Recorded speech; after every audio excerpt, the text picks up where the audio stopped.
हमसे कहने लगे बोले महाराज जी थोड़ा प्रसाद आप भी ले लें। हमने कहा भैया हमको तो बचता नहीं।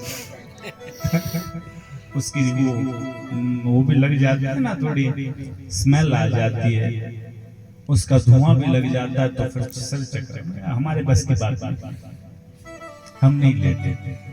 अरे महाराज जब भगवान शंकर लेते तो आप उनसे बड़े, हम उनके भक्त नहीं है क्या? उनका ये महाप्रसाद है, वो पीते तो हमको भी पीना चाहिए, पियो आप। मैंने कहा अकेला भांगी थोड़ी ना पीते। पहली बात तो ये हमने कहीं पढ़ा नहीं कि शंकर भगवान ने भांग पी है। चलो तुम कह रहे हो तो पियो, लेकिन जो शंकर जी ने क्या वही हमको करना है, तो भांगी थोड़ी ना पी। वो कालकूट विष भी तो पिया था। जब समुद्र मंथन हुआ कैसा विष था? बोले यदि वो विष इस पृथ्वी पर गिर जाता ना तो पृथ्वी का नामो निशान समाप्त हो जाता महाराज जी। इतना भयंकर वो कालकूट विष था, लेकिन भगवान शंकर ने तो ओक लगा करके पी लिया। विष रहने दो इतना, एक ढक्कन लो, वो खरपतवार होती है उसका लो, पियो, लग जाएगा पता शंकर बनना कितना आसान है। शंकर भगवान तो वासुकी नाग को भी गले में धारण करके रखते हैं। अरे नाग की बात छोड़ो, यही छोटे मोटे जो सांप घूमते रहते ना, उठाओ कभी जरा लगाओ, लग जाएगा पता कैसे बना जाता है शंकर। तो जो भगवान ने किया वो हम कर ही नहीं सकते, जो कृष्ण ने किया क्या हम कर सकते? आप जरा विचार करके देखिए, कृष्ण के चरित्र पर देखिए। 7 दिन के कृष्ण थे जब पूतना को मारा। बताओ 7 दिन का बच्चा मार सकता? ये मनुष्य के सामर्थ्य है क्या? वो योगेश्वर है महाराज। 6 महीने का बच्चा शक्तासुर को मार रहा है, 1 साल का बच्चा तृणाव्रत को समाप्त कर रहा है, 11 साल का होते होते अघासुर, बकासुर, धेनुकासुर, कितने असुरों का नाश करके किसी साधारण मनुष्य का सामर्थ्य है क्या?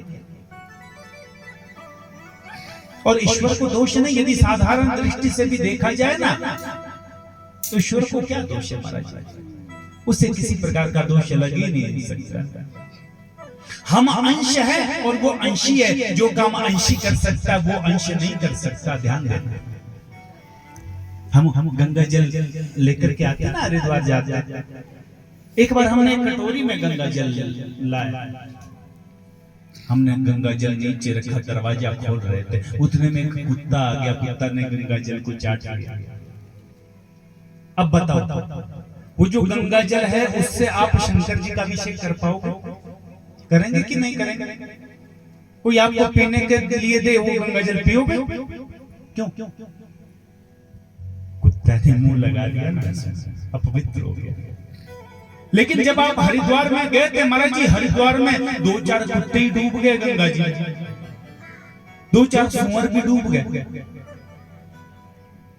लेकिन वहां तो आपने फिर भी स्नान किया, फिर भी गंगा जल पिया, लेकर के दिया है कहने में क्यों? क्योंकि वो अंशी है। और जो घर हम लेकर के आए ना थोड़ी सी गंगा जल, वो अंश है। जो काम अंशी कर सकता वो अंश नहीं कर सकता। गंगा जल में कुत्ते डूब गए महाराज जी, मनुष्य भी डूब गए, लेकिन गंगा जी पवित्र नहीं होती। क्यों? क्योंकि वहां पर वो अंशी है, कोई फर्क गंगा को पड़ने वाला नहीं।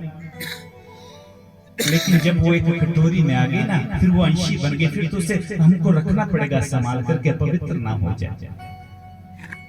उसी प्रकार से वो जो ईश्वर है वो अंशी है, उसको कोई दोष लगता ही नहीं महाराज जी। हम अंश है,